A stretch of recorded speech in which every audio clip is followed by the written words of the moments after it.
avec nous la nouvelle directrice commerciale grand compte de CFDP, Laurence Dufaux de la Motte. Laurence, bonjour. Bonjour Jean-François.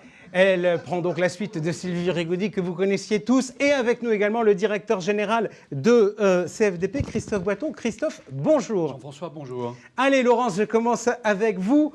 J'ai envie de vous dire, parce que nouvelle directrice, mais pas franchement nouvelle dans la maison. Racontez-moi un peu votre parcours et votre histoire avec CFDP. Alors non, effectivement, pas vraiment nouvelle, puisque je contribue depuis plus de 25 ans à l'évolution de CFDP. Pour parler de mon parcours, j'ai touché à toutes les activités de notre métier. C'est-à-dire que j'ai commencé dans les années 90 en faisant de la gestion sinistre. J'ai animé une délégation de proximité à Bordeaux, où j'ai pu découvrir un beau métier avec une belle entreprise qui a des valeurs fortes, qui reste une boussole pour nous quand même, toujours. J'ai découvert le monde du courtage, où j'ai beaucoup apprécié. J'ai pu tisser des liens forts avec pas mal de courtiers, donc des liens durables. J'ai ensuite intégré, dans mon évolution de carrière, l'équipe technique dans les années 2000. On cherchait à renforcer en fait et sécuriser nos offres. En 2009, j'ai intégré l'équipe offre et distribution, technique toujours. Dans cette période, il y a eu beaucoup d'innovations puisqu'on a créé une nouvelle gamme de produits qui est encore distribuée aujourd'hui. Donc on est assez fiers. Je me suis ensuite engagée dans le développement des partenariats grands comptes et puis j'ai pris la responsabilité du bureau de Paris. Voilà. Ok, alors en tout cas, on parlait il y a de cela quelques instants d'attractivité avec Christophe Aubourg. En tout cas, Christophe, on a le témoignage qu'on peut faire de très beaux parcours professionnels chez CFDP en évoluant et en touchant à différents métiers. Petite question concernant la nomination de Laurence. Grosso modo, son cahier des charges, c'est quoi ? Alors, vous l'avez compris avec le parcours de Laurence, à la fois on va s'inscrire dans la continuité, parce que Laurence va continuer à incarner ce qu'elle a très bien fait depuis 20 ans, 25 ans dans son parcours, d'incarner les valeurs de l'entreprise et les marqueurs de CFDP, que ce soit sur la recherche de la relation de proximité avec le courtier, de travailler avec une distribution intermédiaire, de travailler toujours dans cet ancrage territorial et dans la recherche de cette expertise juridique que l'on développe. Donc à la fois incarner cette continuité et dans le même temps, avec Laurence, on a l'ambition, effectivement, et ça fait partie de sa feuille de route, de faire évoluer notre dynamique en termes d'offres. On a vu ces 2 dernières années qu'il y a beaucoup d'attentes, beaucoup de risques nouveaux. Et donc, dans la feuille de route de Laurence et de son équipe, ça sera de répondre à ces attentes nouvelles et d'offrir effectivement des offres innovantes et exclusive à l'ensemble de nos courtiers. Alors, Laurent, ça c'est la vision de Christophe. Donnez-moi la patte que vous avez envie de mettre. Alors, moi, j'ai envie de vous donner les 3 axes principaux de ce que j'envisage et que je partage avec la directrice du réseau, Pascale Desbré.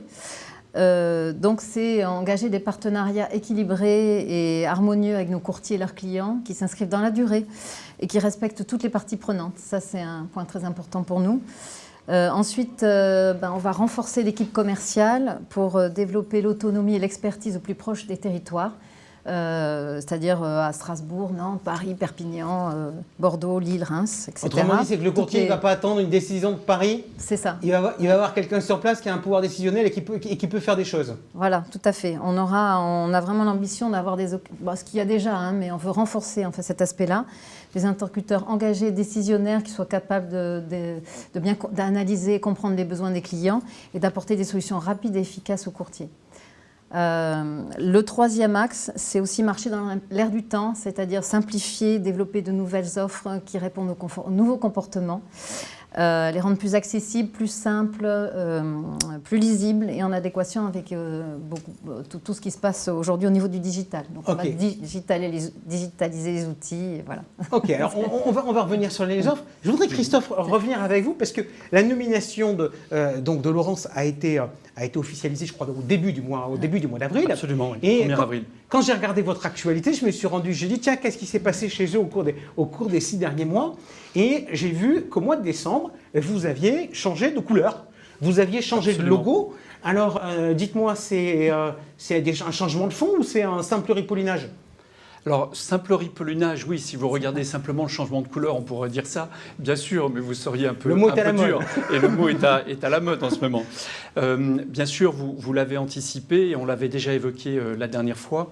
On a souhaité, en fait, au terme de ces 2 dernières années, qui ont été quand même très, très particulières hein, pour nous tous, et en particulier dans le monde de l'assurance, nous réinterroger sur un certain nombre de nos engagements et sur un certain nombre de nos valeurs ou des questions. En particulier, on a souhaité effectivement reposer la question de l'utilité. Je crois qu'aujourd'hui, c'est quelque chose qui est incontournable, de se reposer la question de l'utilité dans le monde de l'assurance et dans le monde de la protection juridique en particulier. Et donc, l'utilité sur la protection juridique, ça a été amené effectivement à redéfinir ce qui fait notre singularité, ce qui porte notre engagement au quotidien pour les courtiers, pour les assurés. Et à partir de là, effectivement, beaucoup d'entreprises ont retravaillé sur leur raison d'être. Donc on ne voulait pas simplement faire comme les autres, mais on a senti fondamentalement le besoin de réaffirmer la raison d'être, nos raisons d'agir, les valeurs et les 4 dimensions de notre métier et de le traduire au travers d'un nouveau logo et d'une nouvelle signature. Allez, question toute simple. Votre raison d'être, c'est quoi? Parce que je connais plein de boîtes qui font des raisons d'être tellement compliquées que les dirigeants n'arrivent pas à vous les citer. Donc, est-ce que la vôtre, Alors, elle est simple ou pas? C'est une question piège, ce n'était pas prévu. Notre raison d'être, c'est clair, s'engager pour une société apaisée, c'est notre raison d'être. Transformer les conflits en accords durables, c'est notre raison d'agir. Donc ça, c'est 2 marqueurs très très forts. Alors pourquoi? Parce que c'est au cœur de notre métier d'assureur de protection juridique de résoudre les litiges qui nous sont confiés, bien évidemment, de les résoudre à l'amiable. On fait ça déjà depuis longtemps. Juste, j'aime bien les chiffres. Combien de pourcentage de conflits vous résolvez à l'amiable? Aujourd'hui, on est sur une tendance, on est entre 75 à 80% des litiges qui nous sont déclarés qui sont résolus à l'amiable. Donc c'est un taux qui est un peu plus supérieur à ce qu'on constate dans la profession et qui est le résultat, là encore une fois, d'une démarche, de la formation, de l'engagement de nos équipes. Et la dimension nouvelle, s'engager pour une société apaisée, c'est surtout ce marqueur-là nouveau qu'on a souhaité traduire dans nos nouvelles couleurs, parce qu'on a senti qu'il ne suffisait pas de trouver une solution amiable, mais il fallait participer effectivement quelque part à retrouver modestement un peu de concorde.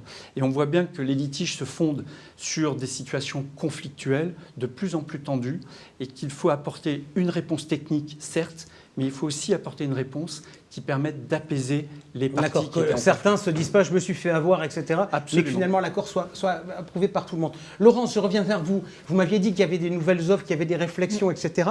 Qu'est-ce qui a bougé en termes d'offres? Comment on peut, vous évoquez comment on peut faire des offres plus simples, etc.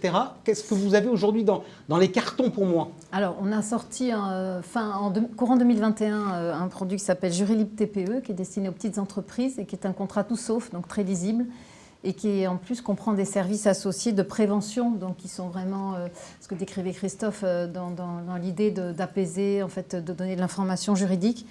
Avec aussi même de l'assistance psychologique, de l'information financière, enfin vraiment tout ce qui concourt à sécuriser l'activité d'une petite entreprise, puisqu'il y a un besoin de prévention très important.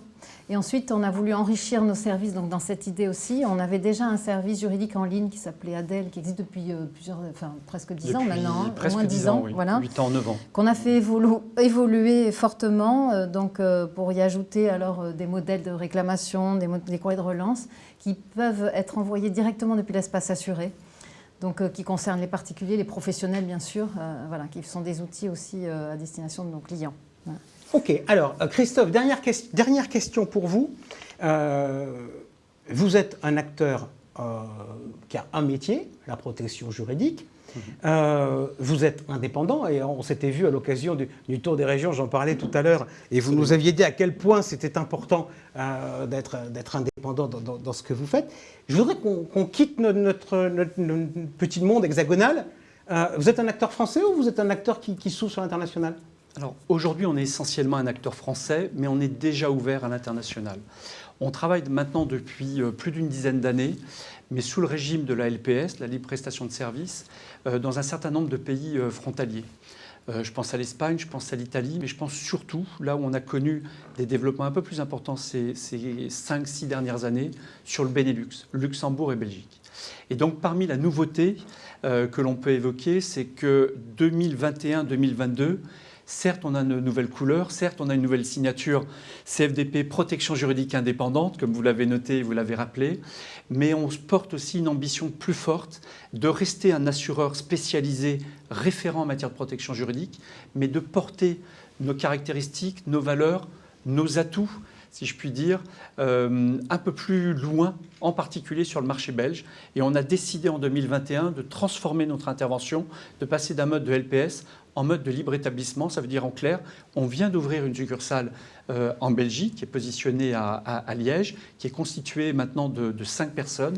Et on porte de belles ambitions pour la Belgique, pour pouvoir porter aussi les couleurs et les valeurs de CFDP sur le marché de la protection juridique en Belgique. Et question toute simple, est-ce qu'en Belgique et à l'international, en Europe, on arrive à finalement dealer des deals amiables plutôt que d'aller au tribunal? Ça se fait aussi facilement à l'étranger qu'en France? Ça dépend beaucoup du pays et de la législation. Par exemple, en Allemagne, c'est un peu plus compliqué.